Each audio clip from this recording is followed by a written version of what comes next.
Good afternoon, everyone. My name is Elizabeth Espinosa, Executive Director of Communications for the Los Angeles County Sheriff's Department. We thank you so much for being here with us today.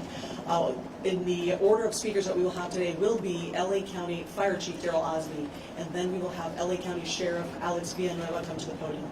Thank you.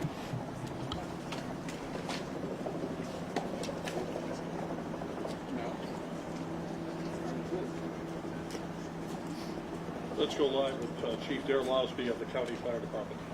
Good afternoon. My name is Daryl Osby, and I'm the Fire Chief of the Los Angeles County Fire Department. I want to thank you for coming here to today's briefing of the Willow incident.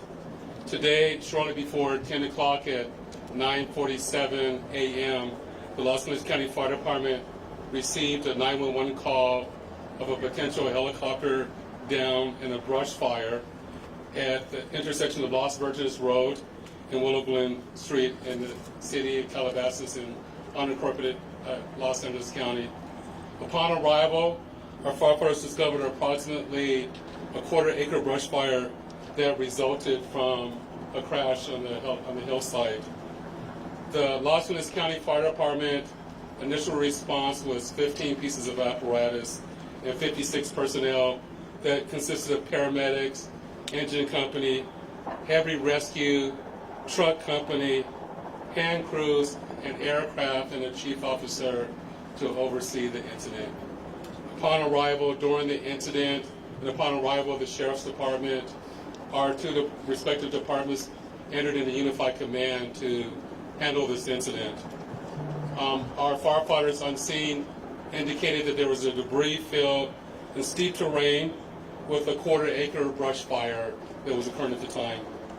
Our firefighters hiked in to the accident site with their medical equipment and hose lines to extinguish the stubborn fire, as it included the brush fire, debris from the helicopter, and the fire also included magnesium, which is very hard for our firefighters to extinguish because magnesium reacts with oxygen and water. In addition to our firefighters hiking into the incident, we had one helicopter flying to the incident with firefighter paramedics on board. Those paramedics were hoisted down to the incident early into the incident. They did a search of the area for survivors. Unfortunately, all the survivors on board were determined to have been perished. Firefighters and hand crews worked to extinguish the fire while carefully preserving the incident for investigation. Currently, this investigation is still ongoing. I would like to turn this over to my sheriff to continue the press briefing.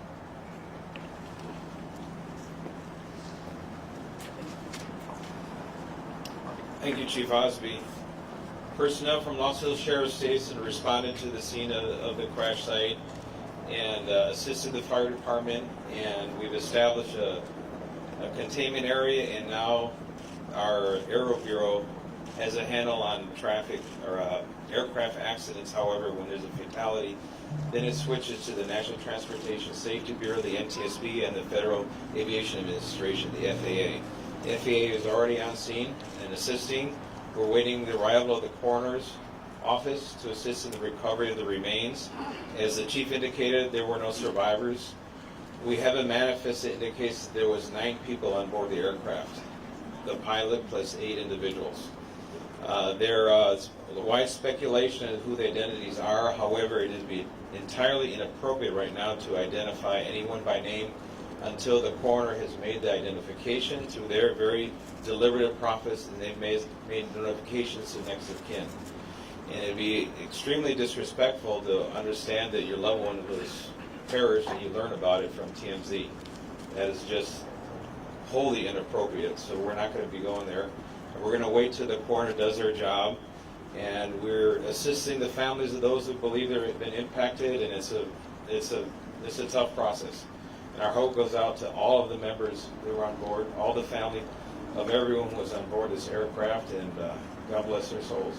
So at this point in time, we have nothing that we can add until the coroner does their job, and we'll be making those notifications when we have the information and we know the next of kin have been notified, then we can release the information publicly. And you'll be notified in subsequent announcements. Sheriff, if the there's one manifest thing you says 9 can and 4, confirm. does that Do we mean there were have a 9 bodies? confirmation actually of 9 bodies there at the scene? That is our belief, yes. So we realize at this point there are so many questions, there's a lot of information out there, and again, we understand, there's a lot of information that's floating, but we certainly have a responsibility and an obligation out of respect, of course, for the families, and this is a very difficult time for us all, for the city. We have the mayor here of Calabasas, also city. We thank them for being here, and in fact, they wanted to pass on the message that for those in the community that want to gather here and are coming to Calabasas, if you do, you are welcome to join others at the Deanza Park here in Calabasas, and the cross streets there are Los Hills and Las Virgenes. Also, the Sheriff's Information Bureau will be sending out updates as to when there will be, if there is one, a press advisory out, a notification of another press conference or any other updates through our Twitter. So please look for that. And again, we thank you so much for being here today. And again, thank you for your time. Elizabeth, Sheriff, please. Sheriff, Sheriff, we have more. Sheriff, just a Can you question talk quickly about on if it's a mechanical sealing off the failure or area. weather? We know the NTSB has to be there to do that thing. Is the public going to be able to get anywhere nearby, or is a stretch of Las Virgenes going to be shut down for an indeterminate period of time? It remains shut down. Is it How really big of an area? Any idea? still on Enough site? to keep it. Can you confirm there was heavy fog in the area? That's Daryl, the